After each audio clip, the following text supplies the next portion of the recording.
Hello and welcome to the Miskatonic Playhouse and tonight's performance of The Prisoner's Dilemma. I'm T.A. Newman, your host and keeper of Arcane lore for tonight's performance. My team and I will be bringing to life adventures using the Call of Cthulhu role-playing game, which contains mature themes, cosmic horror, character death and loss of sanity. Our mystery can be found in the Miskatonic repository, where people like you and me can write a scenario for others to play. We'd also like to thank Sirenscape, whose tools have helped provide the background sound that you hear. Breaking an inmate out of their cell, the investigators search for a stolen map to Prison Ward E, beginning their escape plan. An accident sees one of the helping inmates shot, but hope is restored when they find the map to the outside and detailed notes of the dangers that they face. With the calls of the hunting hounds ringing in their minds, testing their very sanity, the investigators push forward to escape the walls of the Architect's prison.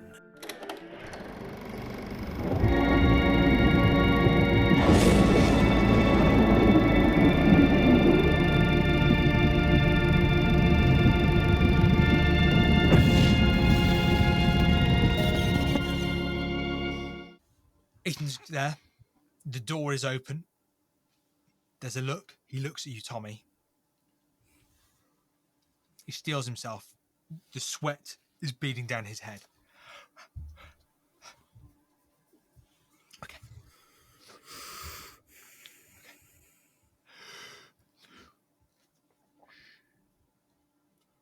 What? And he pushes the door. And I'll run. And you run. He begins to run as well. You all begin to run. There's this slam into the southern wall as you track the wall. Can you all make a?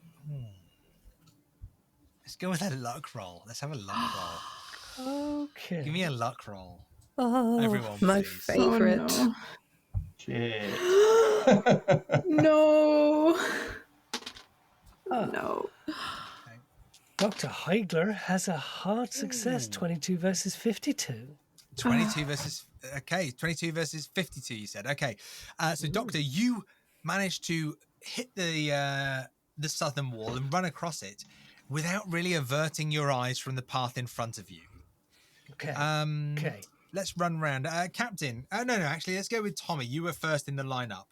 Ethan also made a success. Ethan was also able to push the door open, eyes at the floor, hit the southern wall, and just kind of run through. I've failed my luck roll. Okay. Which is unfortunate. How significantly did you fail your luck roll? 68 on 65. Oh, okay. Actually, that's wrong. That should actually be closer to 68 on 59. Because of luck spent. Yeah. Okay. We'll pause on that for a moment there, Tommy. Eleanor, you are mid-run. Carl Sosa also actually, unfortunately, annoyingly, almost in my narrative, succeeded on this. So he's kind of hanging on to the to the doctor a little bit, and the doctor is kind of running, just kind of going, "Come on, let's go." And Carl Sosa is going, "Oh, bloody hell, just come on!" The pain is almost distracting him from anything else around. Eleanor, I failed 42 over 40.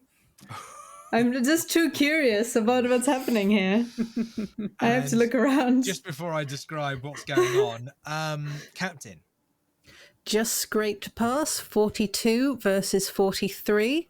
Says 45 there, but that's because I spent 2 points earlier. Captain, as you are running, you notice that Tommy and Eleanor, they seem to stop in their tracks and look off to the northern wall. So the wall that's on your right, as you're running down this corridor from one end to the other, you see that they stop and they look. You see them. You see that they're stopping. You don't necessarily look to see what they're looking at unless you tell me you want to, but you see them stop. Tommy and Eleanor, you both kind of, as you're running, then you look and you...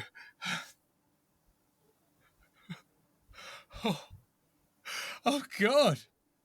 You see in the disused cells a horrific sight. You see in the disused cells, in each one of the cells is an individual, is what once was a man or a woman or a person of some description. They have been clearly defragmented and re-returned to some form of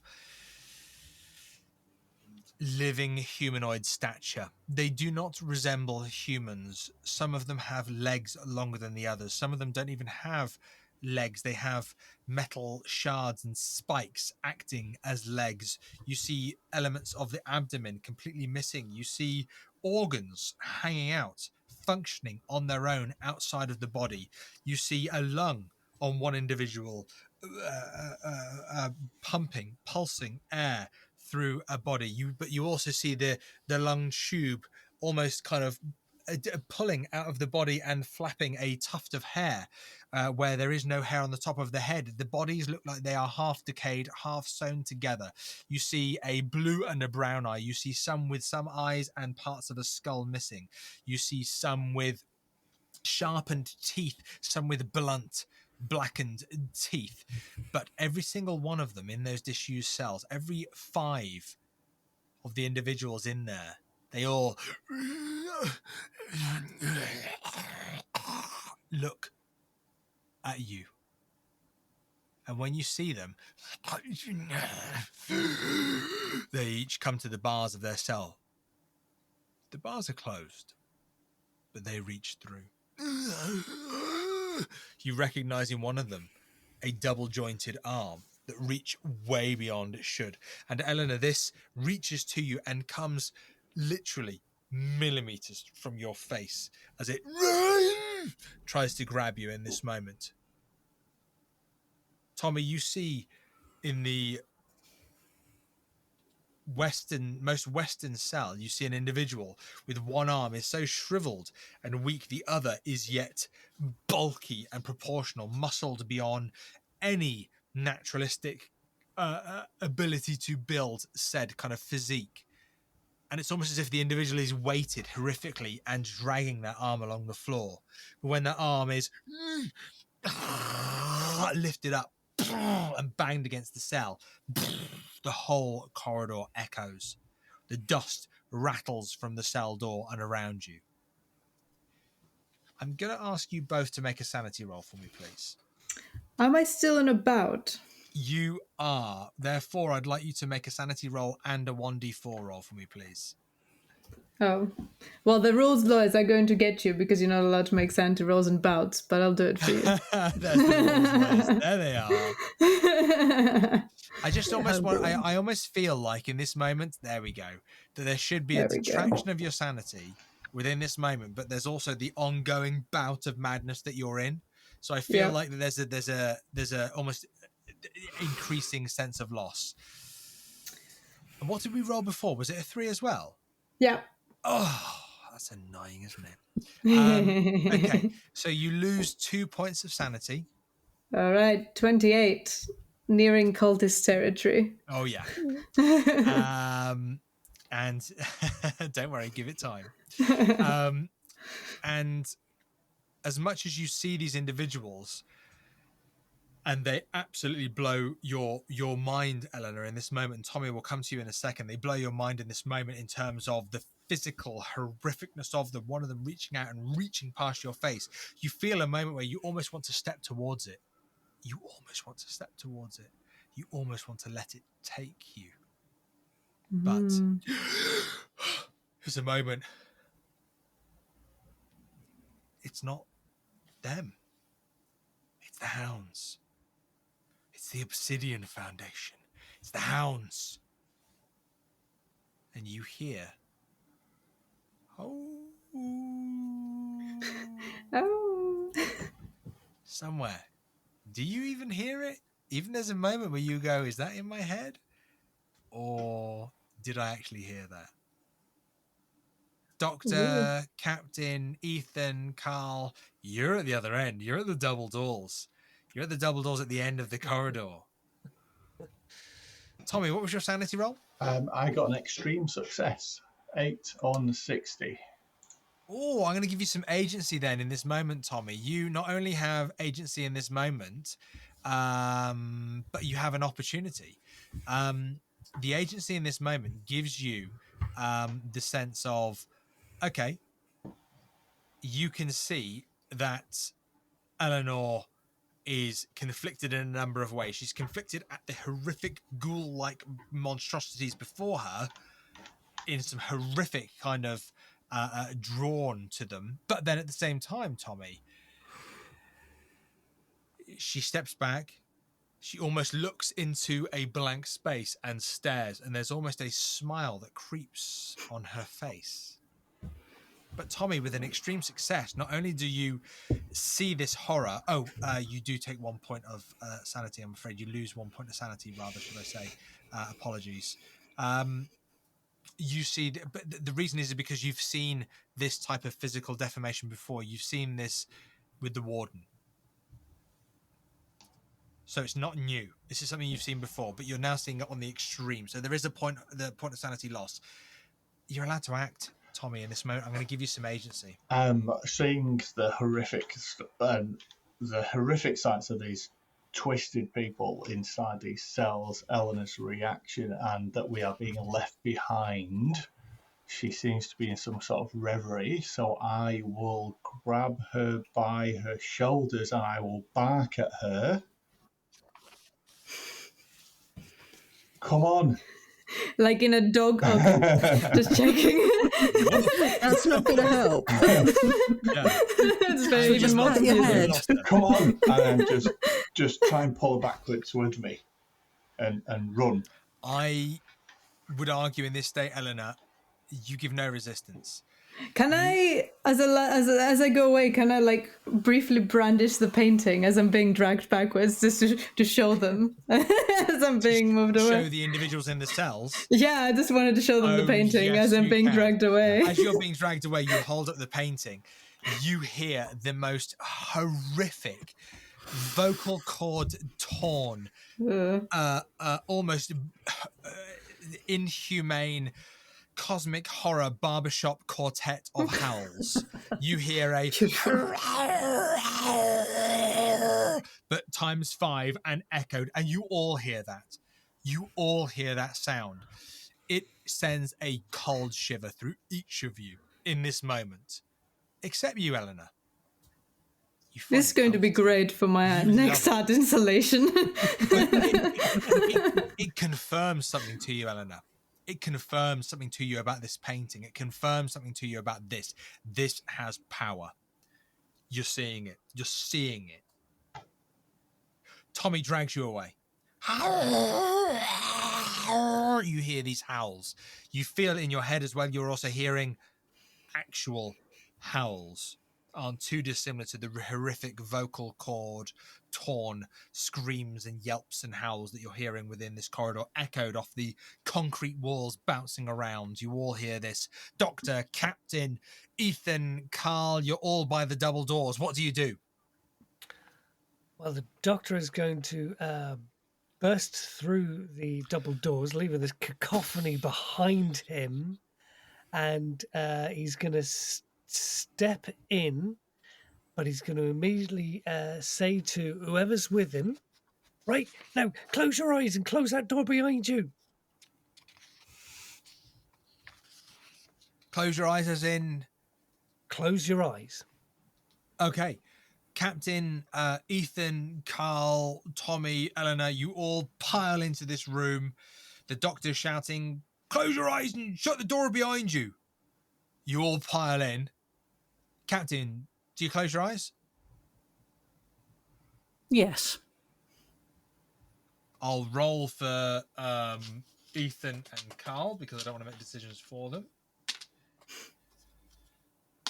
Oh, sorry, missed my trait. Okay. Tommy, do you close your eyes? Eleanor, do you close your eyes? It feels like it should be a no. It doesn't feel like Eleanor would do this at this point, no matter how much I want her to do it.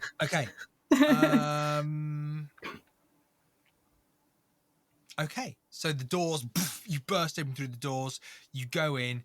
Doctor, Captain, explain to me, in terms of closing your eyes, like what do you do? What's the reality of that? Do you kind of burst through the doors and close your eyes and just stand still? Yes. The captain's going to put his back against the door. He's not going to just stand vulnerable. He's going to take a step back. So the double hopefully doors. in a corner. Is there like a corner he can stand in, perhaps? There is. Not that the captain would know with closed eyes. So you can open the double doors. I'm assuming if you go in and close your eyes, the doors would close behind you. Behind us. And then the captain stands against those doors. Is that correct? Yeah, I'm just thinking if it's like narrow enough that he's in a corner, he would stand in it. But if not, then he'll just have his back to the door. And the gun will be out, even though his eyes are closed. He's basically operating on instinct at the moment. If somebody says, close your eyes, clearly there's a reason for it. I'm naturally assuming there's going to be another Three Stooges moment here. Who's going to get shot next? I pull my gun out. Is there another bed? I close my eyes. Let's do this. Okay, doors, they close behind you. You're all standing in the room. Tommy, Eleanor, what do you do when you go in the room? You kind of see a few things when you go in the room. The captain and the doctor have gone in, and to your surprise, they've kind of gone in and potentially gone. I'm looking for that cabinet, the fake cabinet. Give me in fact, both of you give me a spot hidden. Right, there's some things that you will just naturally see, but I just want to see to what extent you see. Oh, a critical success! Oh, jeez. Wow! Yes. Oh, my word. Winning. Yes. And a hard success here. I'm also looking for the stars, You're personally. deliberately looking for the stars. Well, Stars, it seems to be don't part of the puzzle. Don't It worry. says the stars make my head spin. That's what My head has to do with worse things than spinning at the moment. Spinning It's isn't doing that bad. pirouettes. Don't worry, you're not gonna not see them. Okay, so I feel like we're going to start with Eleanor and then go to Tommy. So Eleanor, you got a hard success. 17 over right? 65. Yeah. And Tommy, you got critical success. One on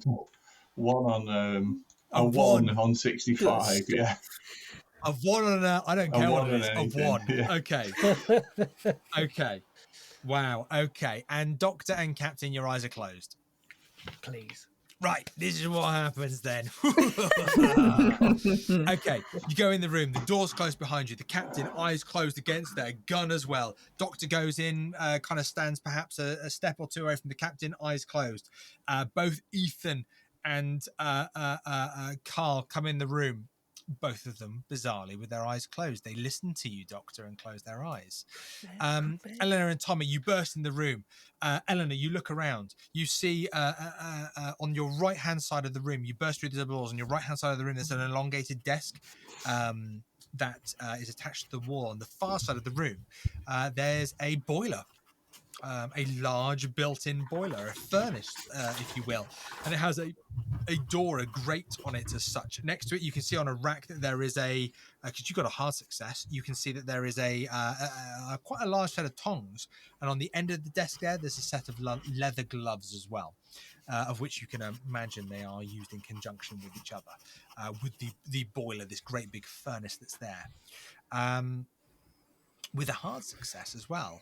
I would say that you look around the room and you see there's a bookcase on the let me think now, on the eastern wall, because you've come in through into the boiler room. The southern wall is where the boiler is, the western wall is where the desk is, and on the eastern wall, that is where the bookcase is. You know from the map that you've got from Henry Moore that bookcase is a false bookcase. Yeah, it's a fake bookcase. But you, Eleanor, just see a bookcase. You, Tommy, oh dear. See, through time and space. Well done. Hey. You see, well, you get this book. I can just give it to you if you like, with a one. You, Tommy, what you see is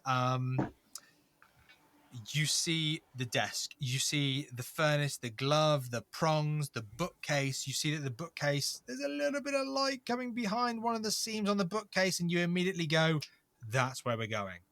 Your critical success tells you that that is exactly where you're going. Like, exactly. But you also see by the bookcase, not in front of it, but just there, that there is a petrol can. A litre petrol can. It just seems to be sitting there. You also see that the boiler, upon the carcass of the boiler, has a number of scratches, dents. It doesn't look incredibly well looked after, but it's working. It's on. It's hot. It's something that is radiating heat in this room, and you feel a swoon of heat. Eleanor, you feel this as well. In fact, Doctor and Captain, you feel this as well, as does Ethan and Carl. But Eleanor and Tommy, you look over to the bench. Eleanor, you are drawn up, and you see the stars that you so wanted to see. And do you know what? Can you both give me an intelligence roll, please? Mm-hmm. Let's do it. Let's see. Success. Oh, failure. Okay, so in line with our characters Yeah. then. Eleanor, what was your success? 44 over 65. And Tommy, what was your failure? It was a 73 on 65. Oh, this is just playing out. You know, when a narrative as a keeper plays out, it's just lovely, isn't it? Right, two things happen. Your eyes almost go in two different directions. Eleanor, your eyes roll up to the stars. Tommy, you see the stars and then go, yeah, I'm not really that interested. There's a series of stars mapped out in a mathematical way on the wall. Great. Well done. Your eyes drop down, Tommy. And your eyes drop down, and you see 3 sheets of paper. Is what you see. I'm going to reveal those pieces of paper to you now as I explain to Eleanor what it is that she sees on the wall in front of her. Eleanor, you look up and you see this wall of stars mapped out. You see before you stars that you kind of recognize. You don't have to make an occult roll or further educational roll. You recognize some of these. You recognize some constellations. You recognize the Great Bear. You recognize the Archer. You recognize... Wait. They're moving. The stars are moving, and there's one that you see is moving. Slightly different color. It's like a pinky color rather than a whiter color. It's moving within the other stars. And as it begins moving, you feel a lightheadedness. Is it the heat in the room? Is it the stars itself? Is it the howling? You can always hear the howling, by the way. It's there. It's always there. Now it's always in the background. But as the stars move in this moment, that star is you. That star is you. Whoever has looked at these stars, they've seen you. They know you. Not just now, not what you've done, not who you are, not what you've accomplished.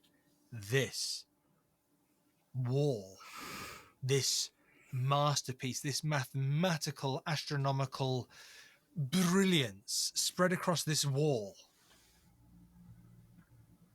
It's who you're going to be. It's what you're going to do. This wall is everything that you can be. You look at Tommy, and there's almost a green glow to him as you look at him, and you look back at the wall. There's a green star. It's close to your star. That's him. Not who he was, not what he's going to be. That's where he's going. It's his destiny. It's his fate. You can see that Tommy's future isn't great. You can see that your future isn't great. The captains, the doctors, Ethan, Carl, every single one of you end up getting close to this purple, blue, indescribable mishmash of colours revolving in on itself. And then your stars blink out. And then it almost replays back from the start, Eleanor. And then you drop to your knees. There is a moment of clarity for you. In the madness and everything you've been experiencing, this is a moment of clarity. Anybody that has looked at this wall, you believe, has had the opportunity to see what your futures might hold. Could you roll a d4 for me, please?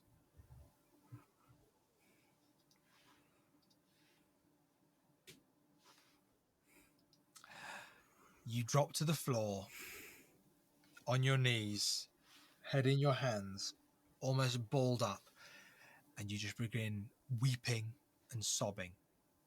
You begin to try and explain this, but you can't find the words. I'm going to come back to you in a minute and ask you to explain certain words as you'd like to, but there is a sense of a loss of autonomy in this moment. You can't control yourself. Tommy, you see Eleanor drop to the floor.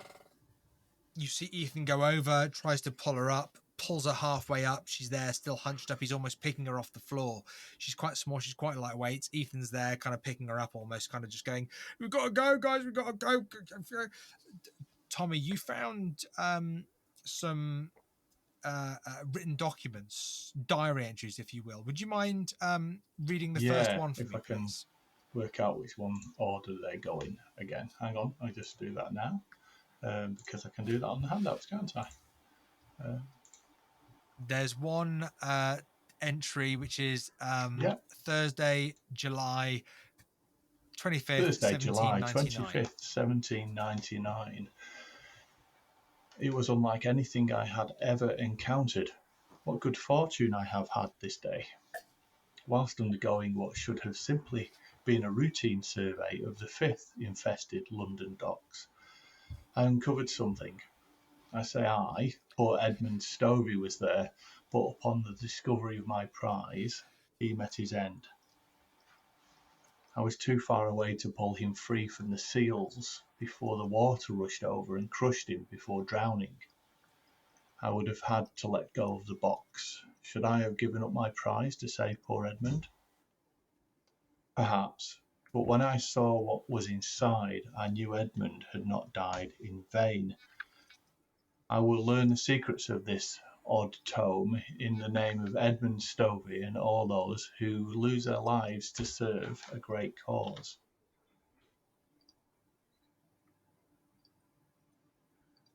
Okay, would you mind reading the second entry, please? Second entry.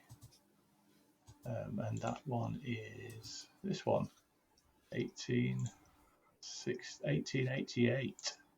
Tuesday, September the 4th, 1888. I am enraptured with my learnings. Each day and night I am granted a deeper understanding of these arcane writings. It has been 89 years since I first opened the tome, and I have yet to age another day. What other proof do I need to know the universe wants to keep me alive to act on its behalf? I once viewed the world as something to behold, but in the great unfolding of the expanse, I now see that we are less than a speck of dust on the fingertip of the great old ones. They watched the universe birth itself from chaos and frustration. They allow existence merely because it does not register in their own machinations. But there are those among our pretty species who draw the attention of certain elder ones. Take this madman in London murdering prostitutes, the police say. Idiots. I can see the signs. I can see what this ripper is doing. He acts callously, without regard for the rest of his kind.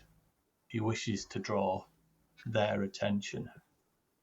I must stop him. I must stop all of them. The ones who would bring about the end times.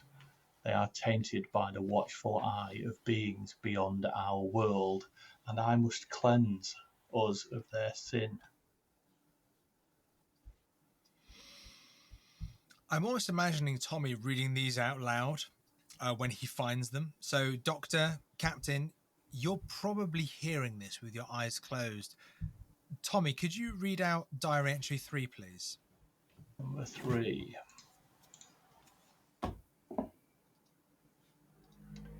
Thursday, January 31st, 1901. I can see now that I have peered into the secrets of the universe. They have, in turn, looked back upon me. They may have sent their hounds to torment me, but I have found a way to manipulate a symbol of their power. I can use it to draw the tainted to me here, where I have built this prison with my own architecture. The prison is a symbol. The walls, building, and ground amplify my symbol's power. And since I created the living rot and bound it to the pit, I have myself stranded. I was seen by indescribable creatures. The hounds flickered into the corner of my eye, watching me dig up the bones of the witch Vixana. When I looked at them, they were gone, only to appear out of the corner of my other eye. I see it in the stars in the same way I see who to call my prison, who to call to my prison. The hounds have my scent and will not stop until they have my flesh. I will not stop. I am the unknown saviour of this world. I alone hold the secret to barring the door against the end of humanity. And I'll drop the papers. This is rubbish. What do you mean it's rubbish? That's the ramblings of a madman. If he's got something to do with this, putting these poor people through that's the evidence we need. I just drop them. I'll let them flutter down onto the ground. I think we've found an architect. Can I ask you all to give me a listen roll? Not Eleanor, actually. Eleanor's too busy sobbing into her hands. And Eleanor, what kinds of words are you repeating here whilst you're whilst the others are kind of conversing? Ooh. Any particular words that come to mind? Not any kind of cohesive sentences, just particular words.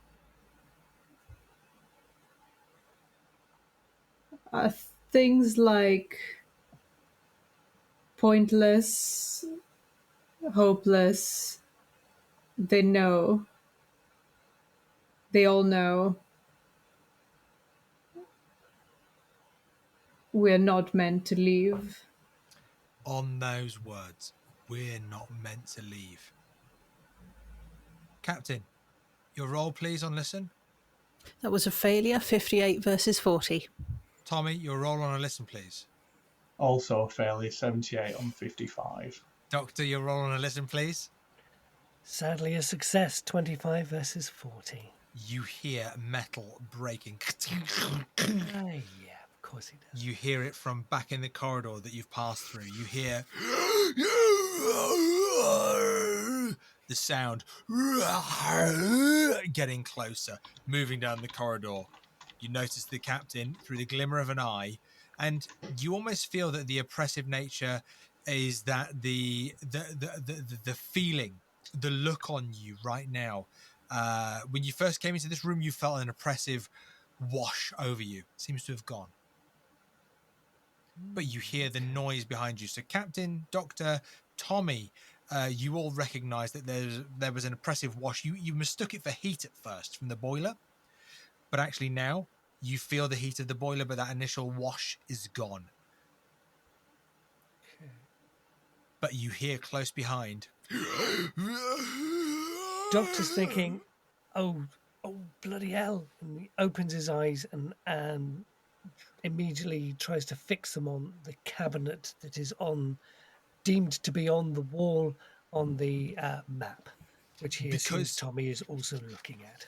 I'm very happy for you to tell me what it is that you do with the cabinet, because you have the blueprints. You know that the cabinet is fake because it's annotated within the blueprints by Henry Moore. But you do, as you move to the cabinet, kind of see that it is false. I would say, Eleanor, you do hear some words in your head as the doctor and the captain move past you, and you become almost paralyzed as you hear these words. I'm going to read them to you, then I'm going to ask you to make a power roll. The power roll is purely for a understanding. The words you hear inside your head are Yimglocka en drak unlefark ark. Immak umwork unitis. Flinger ik ol. Jummikrathru. Plung ik trathri met et ar. Jummik ar umdralot Jumkafet alazat kathar. As you hear that, it bounces around your skull to the point of what? If you give me a power roll and you succeed, I will translate those words for you. If you don't, then I'm afraid I won't. Just don't make me repeat them, honestly. I had to read them from the page, so you're welcome. What Duolingo course do they come from? I rolled luck. Sorry, I meant to roll power. Okay. Phew. Wow. Okay. I think suiting. I am one with the words. You are one with the words. So this is only for you, Eleanor. But you hear these words, and you don't even hear the original version of the words. What did you roll? 5 out of 40. Right. Then not just as a success or a hard success. 5 out of 40 with an extreme success. You just hear this. You don't even hear the original words. You hear it as you hear it. Give yourself to the one who claims this place. Allow him to work in his master's embrace. Allow him to believe. Believe in yourself to allow. Your stars are written for you. You cannot change that now. It's almost comforting to you, Eleanor. You don't move. You don't pick yourself up off the floor. The doctor has run over to the cabinet. Tommy has dropped the letters in his hand. Captain, you're standing by the door. Ethan is taking Carl Sosa over to the cabinet. Doctor, what do you do? Doctor's going to try and shift the cabinet. Move it, push it to one side. Okay. There's no strength needed. This is a false cabinet. It is built to be a false cabinet. Reveals a tunnel behind, hidden. The books are even fake that are on the cabinet. You can see that they're only halfway in before they're cut off. Okay. Doctor steps through to check it's not a river, or it's not kind of you sheer see drop. a tunnel before you. You don't see any sign of water. You can even see with the illumination of the boiler and the flicker of light, you can see that within the shadow kind of flickering back into that there is a tunnel. You can see that it is a long tunnel, but yeah, you think that there might be some kind of light on the other side. Okay. Come on, everybody. I think the tunnels are panned out. Let's get through before they come through that door. Yeah, I'll barrel in. Tommy barrels in. Captain? Well, before he joins them, he's going to look around very quickly to see if there is anything he can use to block the door behind them. There is actually. There is. In what? So, give me. I'm not going to ask you for a roll. I'm going to ask you for more of an understanding. What is it exactly, Captain, that you foresee blocking the door with? The boiler, is it like a furnace, like a sort of pot-bellied furnace with an opening that you put coal in? That is exactly what it is. So he's looking for a shovel or like a coal scoop, anything with like a long, strong kind of bar in a way that he could kind of slot into the door. Or I don't know what the door handles are like. Are they kind of You're exactly right. Like a D thing where you could just You're put exactly the right. thing. Cool. There is, as you exactly describe, a D-shaped handle to the doors. You find not only a metal coal shovel, hence the leather gloves, otherwise said tool would be slightly ridiculous, but you also find a mop with a wooden long shaft to it as well. They're both going in, I think. Okay, no roll needed. You run to the doors. Well, firstly, you run to the coal shovel.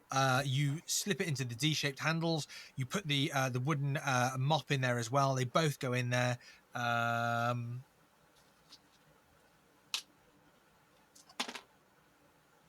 Okay. Yeah, you put them both in there. You believe you've stabilized the door. You hear on the other side of it as you do that. You hear a different kind of groans, growls, noises. Do the bang on the door. Different kind of things coming through. You hear that kind of bang on the door. Captain, what do you then do? You can see the doctor, Tommy, Ethan, Carl have begun to go through the tunnel. He's going to walk backwards as quickly as he can, but with his gun still trained on the door. And when he's sure that everybody else is out, he's also going to go out through the tunnel. Not everybody is out. Eleanor is on the floor, on her knees. He's just going to try and pick her up. Crying. I don't think. Am I crying? I thought I was relieved now. I thought I was like. Then let's retcon and say crying with relief. Crying with relief. Home. I'm gonna say for this moment, let's say I'm gonna give you a minute halfway down the tunnel where you're allowed to roll, Eleanor. But in this moment, I'm gonna ask for a strength roll from the captain in terms of picking her up and dragging her through. It's not necessarily a success and failure as to whether you can do it. It's more of a gradient of what time it would allow, is what I'm going to go with on this. Okay, strength roll. Oh, hard success, 35 versus 70. Okay, Captain, I'm going to propose this to you. You can counter with me. I'm going to say that you holster your pistol. I'm going to say that you hook both of your arms under Eleanor's arms. You pull her up and you begin walking backwards, and you essentially drag her so that you're not carrying her weight. You're just dragging her. Because she's quite slight, it's an easy thing to do. Mine says a 65. I'm not sure why we keep calling me slight. Oh. It's the painting that you're carrying. It's the painting that you won't bloody let go of. Before you had that, your size was 5. I think she can let go now, honestly. She probably puts the painting down and also her gun. And she just lets go. I'm not sure she's conscientious enough to put down the painting and the gun. The painting is quite cumbersome, so perhaps it might be something you let go of. I'm not convinced. Was the gun in her hand? Yeah, I was holding the gun and the painting when it went down, so I just released my muscles. Give me a D4. Let's see what happens. Okay. 1 and a 2. She drops the pistol. 3 and a 4. She holds on to it. 1. Okay, so you drop the painting, you drop the pistol, and you just let yourself go limp in the captain's arms. The captain hooks you under the arms, having holstered his pistol, and begins kind of walking back, just dragging you along out in through the tunnel as you kind of go down. Okay, Doctor, we're with you on the far end. Ethan and Carla are behind Tommy, who's behind you. And as you march down the tunnel, you come out to the other end. You find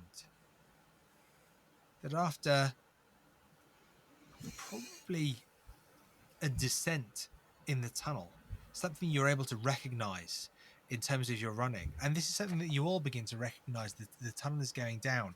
This is very much a group navigation down the tunnel. You find that you get to the other end and the walls quickly disappear. Your eyes begin to alight. There is a darkness, but there is illumination. You find before you there is a bigger cavern, but directly before you there seems to be a jagged path leading to a ring. Is this on the map?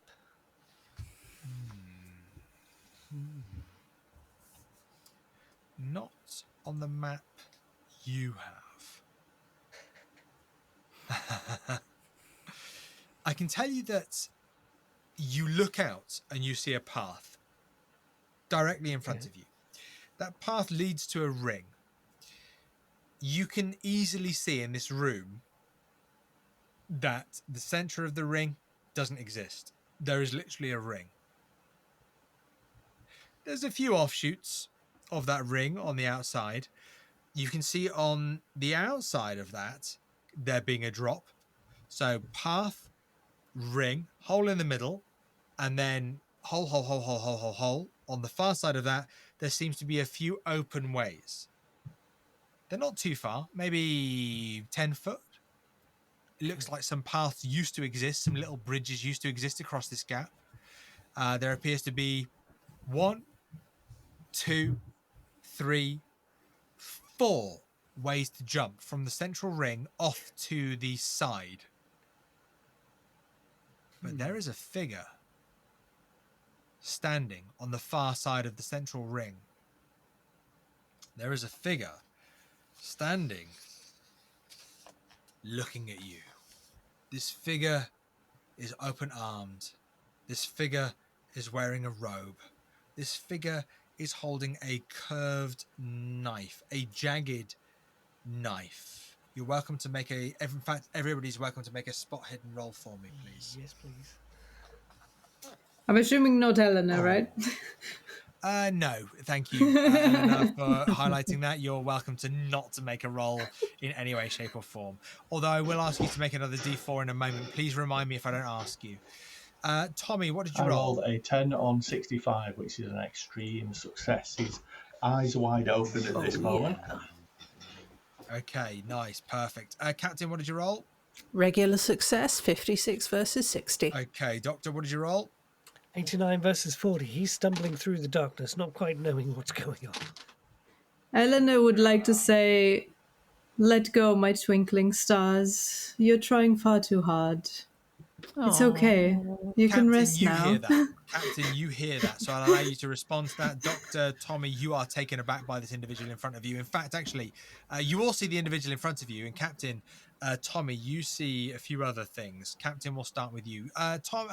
Doctor, you see the individual in front of you, a bearded individual, arms out, robes on, looking at you as a group with a bit of a smile.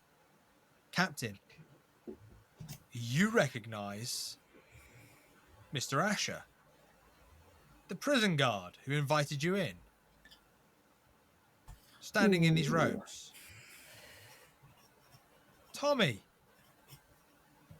you see Mr. Asher, the prison guard who invited you in these robes, holding a dagger, a curved dagger, but what appears to be on this dagger with your, did you say an extreme success? Seems to be not blades, but teeth in the dagger. And he's holding it out, and he's looking at you, and he looks at you all. Finally, you're here. Finally, you're here. I expected you to be here quicker, but much to your distress and my impatience, you're here now. And now I can offer you salvation. I offer it to each of you.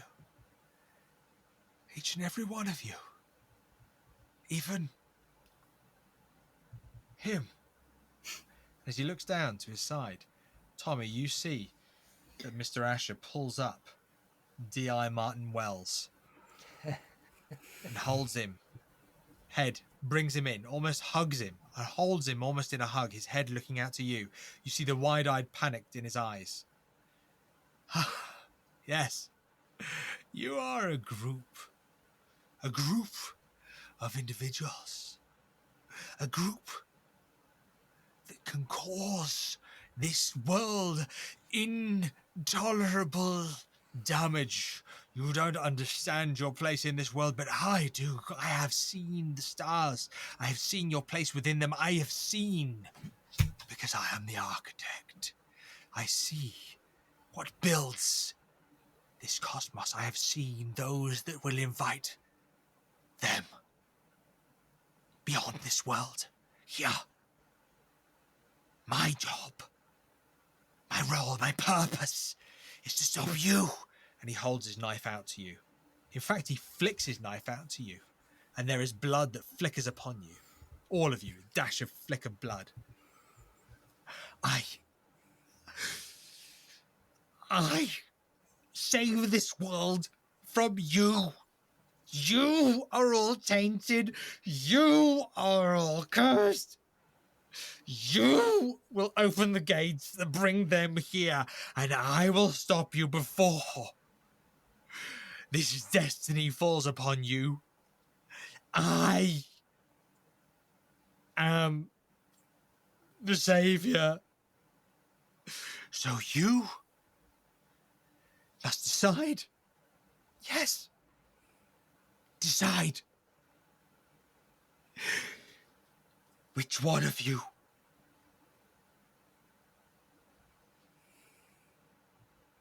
Which one of you is to be a sacrifice? I'll say... You are all my prisoners. You are all my prisoners. Decide which one of you. I only need one of you. But I need one of you. I'll say you're a head case, and I'll run at him and leap at him and wrestle him and grab that dagger. Right. So you are... I'm just going to remind you, Tommy, before you commit to this movement, there is a path before you. There is then a ring. There is a gap in that ring. There is a drop in that ring in the center of it. He is on the other side of that, holding D.I. Martin Wells close to him. Let's go. Right. Okay. So you're going to run and you're going to jump at him. Let's have a jump roll. That's go. What I want, I think, in this moment. And if it's a successful jump roll, go on, 7 tell me. on 50. It's an extreme. What the hell? This is breaking the game, but I love it. So describe to me, Tommy, what do you do? He's on the other side of this kind of 10, almost 12-foot gap. And this is within rock. So you've got this rock kind of path before you. Then there's this rock ring carved into this. You can see there's this drop, this void in the middle, of which he's standing there holding kind of D.I. Martin.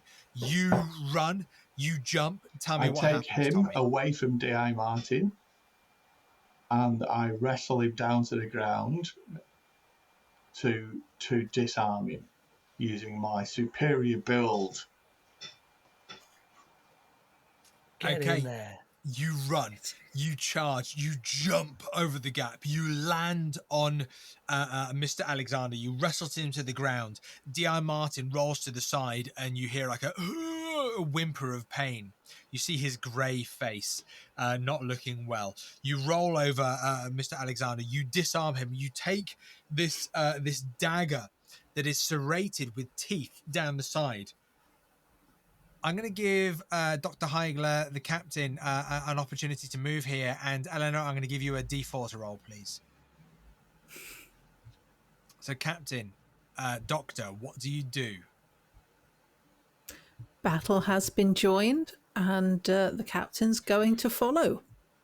So tell me what you do. You've got this path before you. You've got this ring. You've seen Tommy run and jump across it in some extreme act of adrenaline pumping heroism, where he's thrown across himself to the other side, although he did wrestle a prison door earlier, and we did talk about lactic acid and the extraneous effect that would have on him, which may be about to take its toll. We'll see in this moment if it will. It will. So this ring, is it something you can run around the long way, or is jumping over it the only imagine way? Almost a on each side, almost like a 3. It's about 3 foot in the ring itself is 3 foot diameter around this. Let's say 10, 11 foot, 10 to 12 foot kind of gap in the middle. So it's quite a thick ring that runs all the way around it, and you can see off the ring there's a couple of broken bridges or pathways that then lead into a drop of about 10 to 12 feet, and then potentially these other ways out, these little gaps in the wall that you can see were previously pathways, which, according to Henry Moore's map, is the way out. Okay, so the captain is going to run round the long way, but whichever seems to be the most direct path to him. And he's also going to try and essentially rugby tackle this great architect. Okay, well, Tommy Slugger's already on top of him and holding the knife. You can help pin him down. I would say that puts the architect, Daniel Asher, Mr. Alexander, should I say, at a disadvantage in this moment, being pinned down by two people. Doctor, what do you do? The doctor is going to look to the DI and he's going to try and get the DI out of the way. So he too is going to go around the long way and try and see if he can persuade. Hang on a second. You've got Ethan, Sosa you've got Carl, Sosa. Yeah, Carl or Ethan to either get in there or give me a hand with this one. Okay, so Ethan will... okay, I'll tell you what will happen. Let's have a look. Let's have a look what will happen.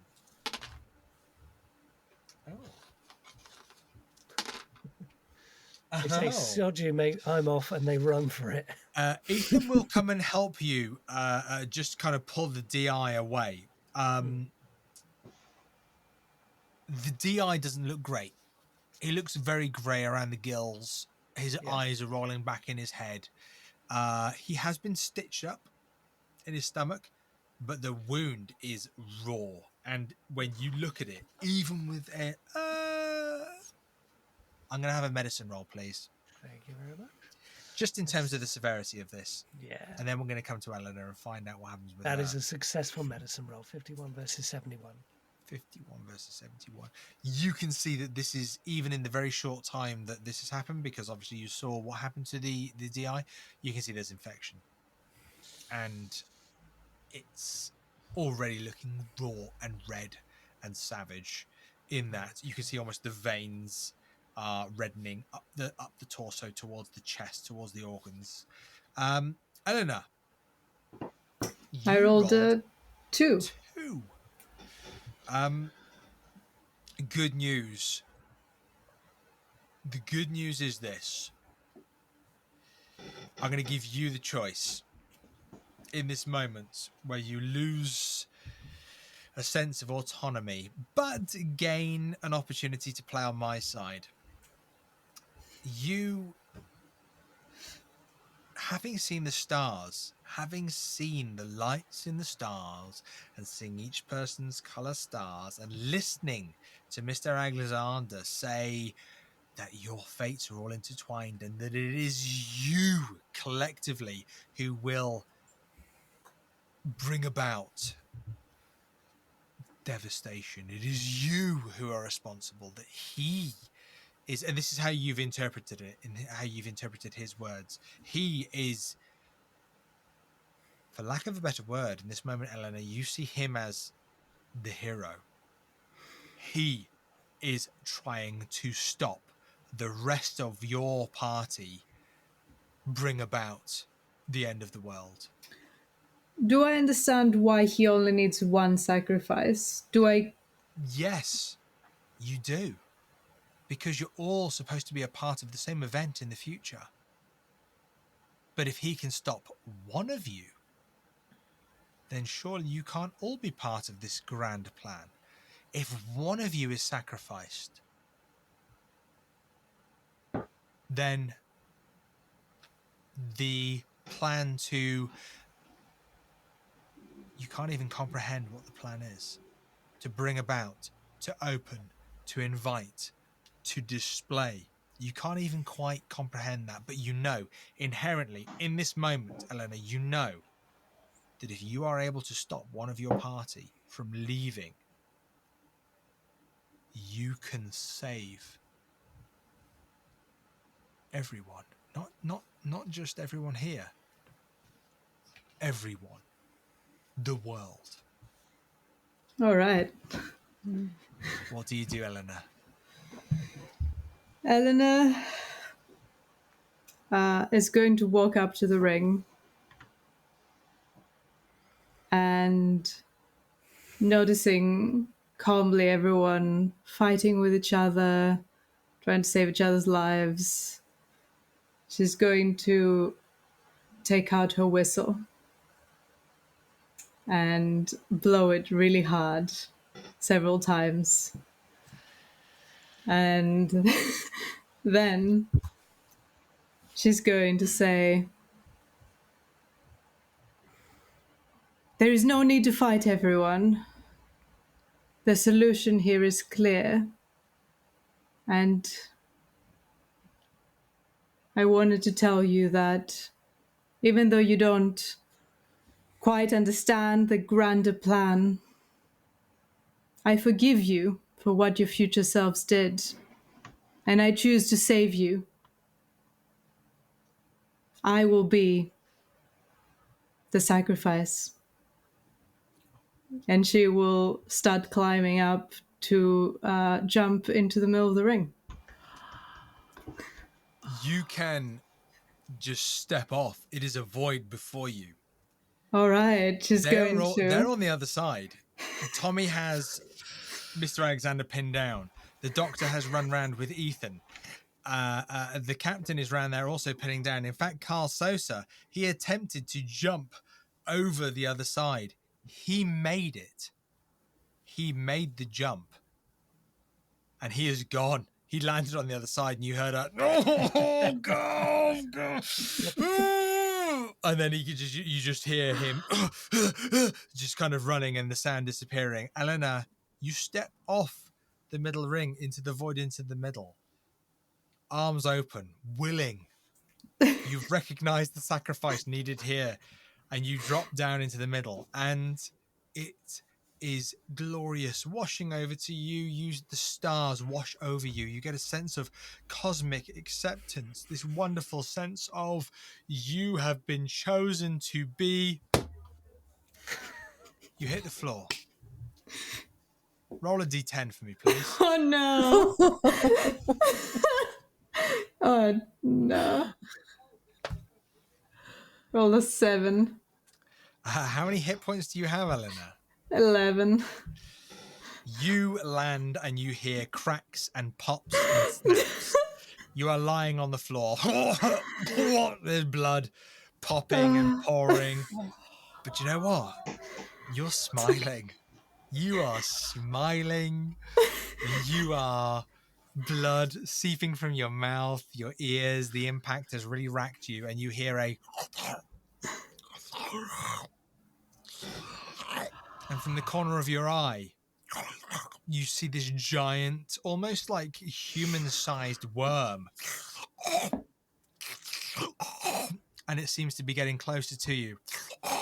And as it gets closer to you, you can't help but smile, because you know your sacrifice benefits the human race. You have saved everybody by making the dilemma that was set before you as a prisoner here at HMP Dartmoor Prison.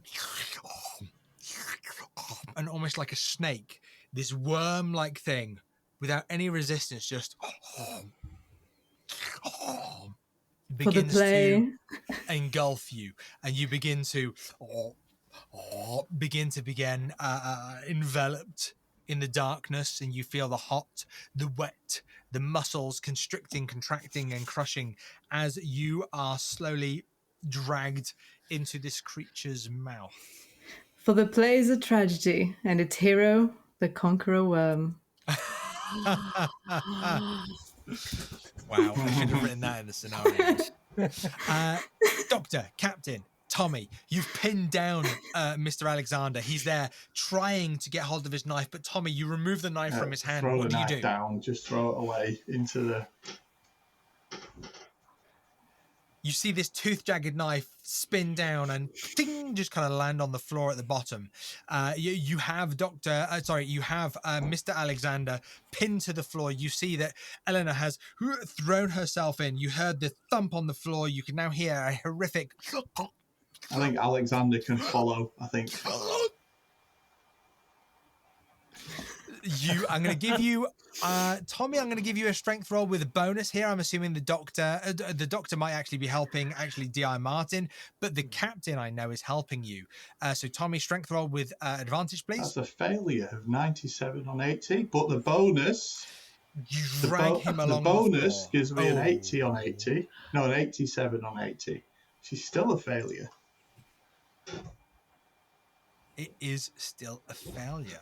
You drag him across the floor. He hangs onto one of the jagged rocks, and there's a moment where no, I need to save you all. I'm saving you from you. But then he stops for a minute, and he sees that moment where Eleanor has thrown herself over the side. He looks down, and he sees this horrific worm-like thing. Almost now just the legs poking out as they are being kind of swallowed into this gigantic worm-like thing.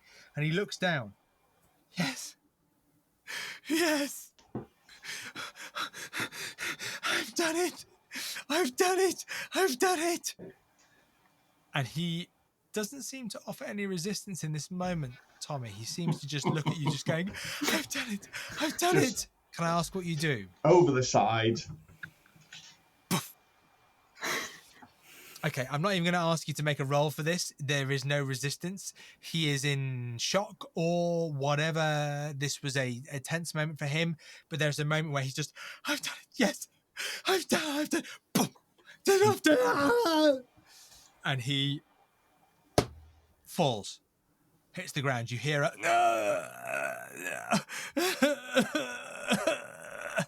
Doctor, you have D.I. Martin in your arms, who is grey, who is weak, bleeding as such. Captain, you have getting up off the floor. You see that Tommy has knocked Mr. Alexander into the pit.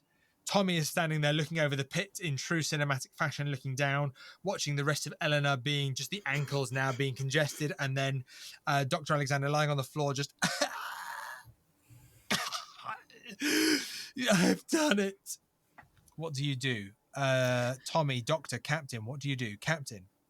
Well, the captain is feeling helpless, possibly for the first time in his entire life. And he's leaning over the pit and he's looking down and just hoping, is there some way I can get down there? Maybe I can put Eleanor out if I'm fast enough. But he knows that it's just hopeless.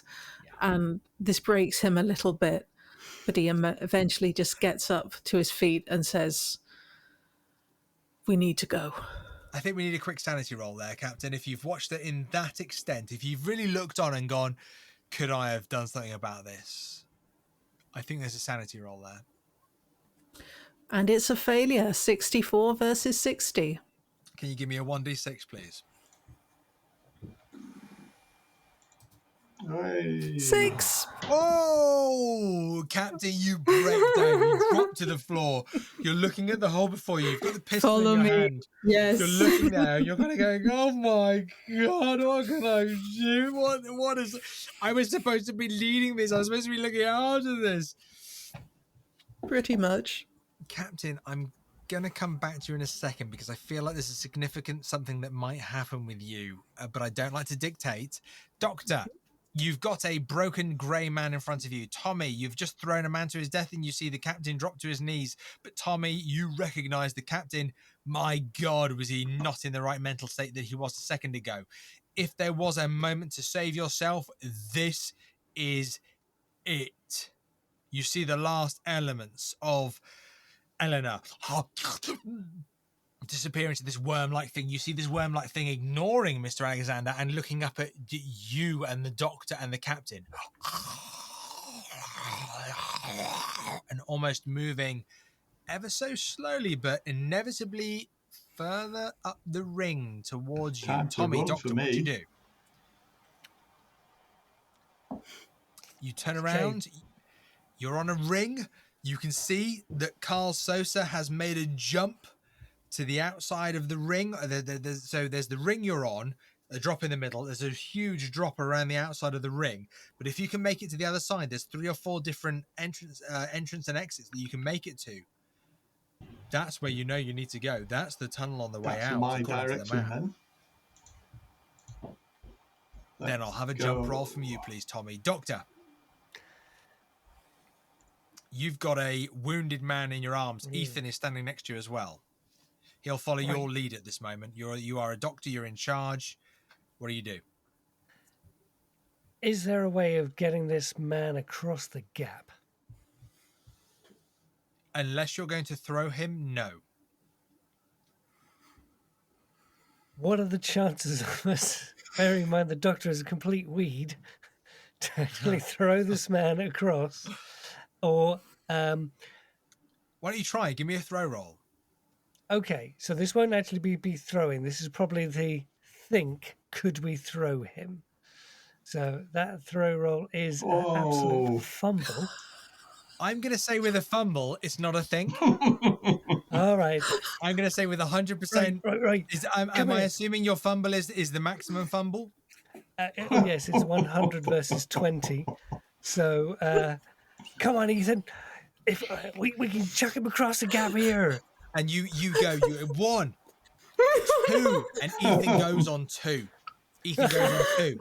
And you're like, no, 3. And he's gone on 2. And you just see D.I. Marty, you just see him spin in the air. He hits the wall and then just drops and slams to the ground. Just like a boom, boom, and you just hear a from down in the pit now. So not only can you hear the digestion of Eleanor, not only can you hear the Mr. Alexander on the floor going, but you can now hear D.I. Martin Wells going, he's now on the floor. You and Ethan miss through him. Ethan panics. I'm going to give him a roll for the jump. Okay. He makes it. Ethan just sees this and just goes, and just throws himself across. Boom! He lands on the other side. He looks back to you and he's like, "Oh, I'm sorry. I'm so sorry. I've got to get to Clara. No, go. Get the authorities here. Get the authorities." He just goes. And he... gone. Cool. The doctor looks around. Can the doctor see this rather nice serrated knife? I believe the knife was thrown. But is it still on the platform? I'm afraid not. No. It was thrown and it pinged and it dropped into the cavern. Unfortunately, this rather wonderful knife, of which I had so many secrets to tell you about, is, unless you'd like to go and retrieve it, is the doctor will look around for any other souvenirs that he can take with him to prove that this was all happened to him. Do you know what? I don't think there's even a roll needed here. You do. You find something. Do you know what? I'm going to bloody give you something. I'm not going to give it to you. It's because you've kind of like presented it and said, I'm looking for something. Just to prove all this happened. Yeah, on the floor where where Mr. Alexander was, you find this. You find an old, torn page, weathered, with an image on it and some writing. Would you mind if I describe it? Please do. It appears to be a whirlwind of flesh with skulls and bones flying out of it. Do you know, I think you've just described it well enough for me. What you see is a worm-like form made of worms and flesh, as you've brilliantly described, Doctor, with bones and skulls, the remnants of the intestines, of everything that goes into it. It is a void. It is a creature. And as you look at this, you see that there is writing on this piece of paper. You see that this incantation, almost this spell, is an element of control, consent with this creature, but it's too far gone. Now, everything that's happened is too far gone.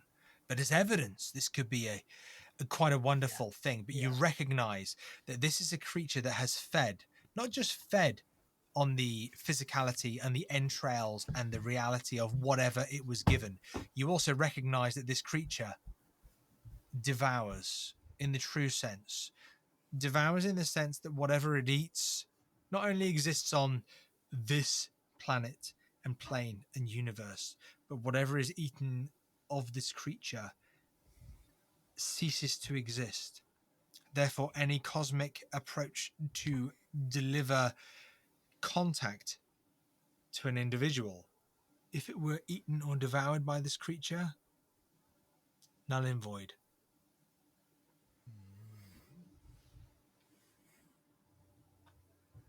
Doctor. Okay. The doctor has got his evidence, and he's going to try and follow Ethan out of the door.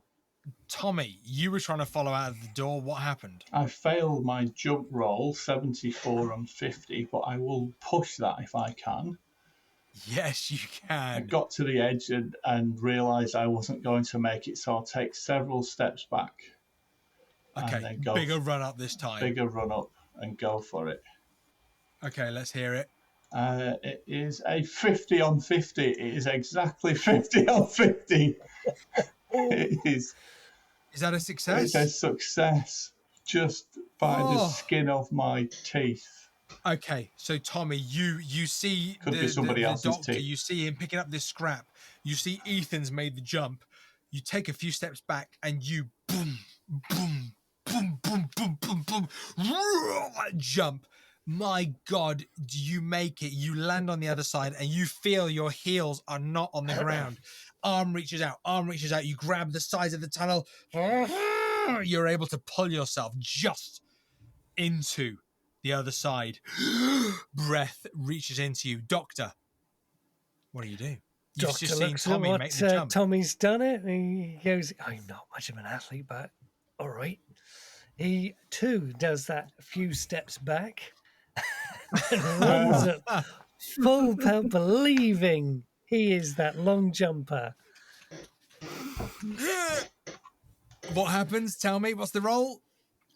He has a, hang on a second. Boy. He's got a 77 versus 20 failure, but he is looking at 52 luck. Would that make it a success? I'm not that good at maths. Hang on. What was the roll? Sorry. 77 versus 20. 77 versus 20. So that's 57. How much luck do you have? Not enough. You can push the roll. I'll reach my hand out. Hang on a second. Let me just do those numbers again. 77. I'd love you to reach your hand out, Tommy, but I'm not that generous at this moment. 20. 5 points off from being like, yeah. Give me. Okay, he stops to the edge and he goes, ooh, no, not quite. He'll spit on his hands, run, and try it again. And he's going to actually try and time it to actually put his feet on the edge of the ledge and push off. It's not jump, but throw himself forward. Okay, let's have it. Let's have this jump roll. He is worse than last time. 87 versus 20. Okay. 87 versus 20. Okay. As opposed to 77 versus 20. In terms of narrative, then, I'm going to say a few things that happen. Okay. Captain, just remind me where you are. I am still on the... Is it a platform area? I don't know where the ring. Yeah, you're seeing down the ring. I'm very happy for you to make a jump roll as well if you'd like to. You're seeing the Doctor, you're seeing Tommy, you're seeing Ethan all launch themselves past. If you'd like to do that whilst I just explain what's going on with the Doctor, that would be fantastic. So, Doctor, you time it as you get to that ledge moment, that final bit on the ledge that you go to. It just crumbles under your foot and. You just drop and thud. You feel it ripple through your body. Can you roll a D10 for me, please, Doctor? I certainly can. Captain, what did you roll? Is there any way other than jumping, or is jumping the only thing I'm afraid I can do in this look situation? And you see this ring. The only way to one of these way out, you could climb down and potentially climb up, but you recognize the absolute peril with that, as this monstrosity seems to be moving around, recognizing that there are victims. It almost seems to be also quite regularly sentient, looking up, kind of recognizing that you are up there. Jump it is then, and I have rolled a 40 versus 20, so that is a fail. But I do have some luck to spend, so I think I can spend 20 luck points Okay. to make it a regular pass. So you use your luck. You land on the other side. You land. Tommy's just a bit further in. You land next to him now. Doctor, where were we? He took 5 points of damage. Okay, you land. There's a crack of ribs. You lie on the floor. I'll come back to you in a moment. Captain, Tommy, you land on the other side. You begin running down the only tunnel that's available to you. As you run down, it seems like 5, 10, 15, 20, 30, 40 minutes passed. And eventually, after maybe 60 minutes, you come to daylight, air. You feel the wash in the wind of air. You almost come out in an unrecognized area far from Dartmoor Prison. On the moors, some bizarre hidden entrance, tunnel, hidden mouth. You find yourselves on the moors. The air washes over you. Mist is everywhere. It's hard to see 10 foot in front of you, but you find yourselves on the moors looking around. What do you say to yourselves? Should have gone back for the doctor. Shouldn't have left that room. Shouldn't have left him Yeah, there. should have gone back for the doctor and that poor woman in the cell. Yes. Where's Eleanor? Eleanor, there was something in the pit. I saw it. It ate her. It was... Oh, God, I don't even know how to describe it. Worm thing. There wouldn't even be anything left of her to bury. I think Tommy's going to break down. I think he's had enough. As Tommy breaks down, we almost flash to that moment of the doctor just going, trying to catch his breath. And then, Doctor, you feel a slight tension on your feet, almost like a compression. You feel that your ribs are broken. There's a sense of tension on your lungs, and you are almost kind of self-diagnosing yourself as this is happening. But then you look at you feel that compression in your knees as well. It's like, oh, bloody hell, what's going on there? Am I losing feeling in my legs? You look down, and there is this worm-like creature that's made up of 1,000 worms, just slowly moving up your knife body. Isn't handy anywhere. I'm afraid... give me a luck roll. Oh, I'll be glad I didn't spend it. Let's have a look. Close it down. It's got to be a bloody good luck roll. No, that's a failure. 85 versus 52. Yeah, that's a sea of red. I'm afraid not. I assume the doctor. Doctor, I'll give you a mercy. You've got half a bottle of morphine and no syringe. He will down the bottle of morphine as quickly as he possible, and he'll actually just pick up this piece of paper that he's looked and try and let his mind dissolve into whatever the madness it picture is. Quickly becomes a blur. You've downed the morphine.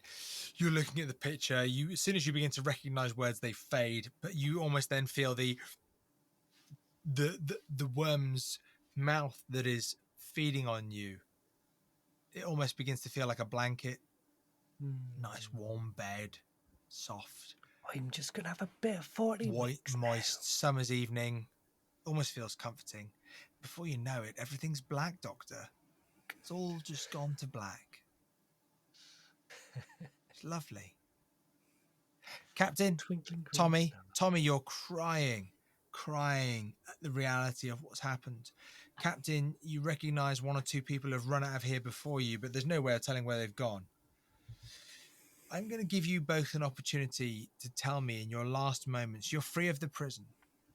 You're free of the horrors of the prison. You recognize in the doctor's speech and what Tommy had read in the documents that he wasn't able to leave the prison because there was something hunting him. You may have recognized that in your friend Eleanor. You may not. But you feel that being on these wild, inhospitable moors, as much as you are free, it's hard. I'm going to give you both a final moment. What would you like to do or say? Well, if we make it off the moors, then Tommy knows that he needs to leave this place, and he joins the army because the captain's the only one that got out alive with him. And Tommy joins the army, gives up boxing, and then travels as far and wide across the world as he possibly can to get away from this place. Lovely. Captain. I think he never fully recovers mentally and emotionally from what he's just seen. And the captain becomes quite a closed-in person. He's always had this real sense of right and wrong. Everything is black and white. There's good, there's evil, there's order, there's chaos. But now he doesn't really know what he believes in anymore. So he just becomes a bit of an empty shell, really. He continues in his work, he continues as a captain in the army, but he doesn't believe in it the way that he did. And he starts volunteering for more and more dangerous missions in the end. And eventually his luck runs out. But he's not that sorry to go. I'm going to tell you that incorporated within these wonderful presumed futures for these characters, that Tommy, wherever you go, you feel a sense of destiny that was torn from you. Difficult when your destiny was to apparently herald the end of the world. It's been taken from you. And as much as you travel and you soldier and you save and you do this and you do that and you go here and you go there and culture this and culture that, knowing that once upon a time you are going to be pivotal in the destiny of the human race, nay, the universe, you never find solace. And it haunts you. Captain, you do volunteer for dangerous mission after dangerous mission after dangerous mission, putting yourself in a position where you should have saved Eleanor. You should have saved the doctor. You should have saved D.R. Martin, but you didn't. And in that moment where you are holding the head of the soldier who you should have saved, in that moment before the door is stormed and the soldiers of the enemy forces barge in and open fire on you, you hear something, Captain. Oh. You hear the hounds. Because it's not the guns that are coming for you. It's the hounds.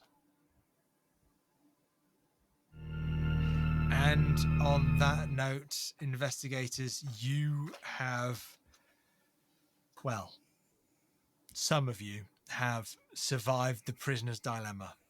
Thank you very much for playing. I'm going to ask you very, very, very, very quickly, because I know you've given so much time, we'll start with Phaedra, then Allan, then Cosmic, then Lydia. Please, just in one quick sentence, for you, not about the narrative, for you as an investigator, what was your favorite moment? Just one quick sentence. Phaedra. I just think I loved the realization that actually the bad guy might be the good guy. Like that like, oh my God, I am the problem. That was just perfectly mind-blowing. Okay, fantastic. Thank you. Allan. It was definitely Eleanor's sacrifice. That was definitely my favourite moment. Mm-hmm.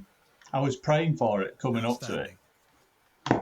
I was. Oh, I'm glad. But it was, when it happened, it was just great.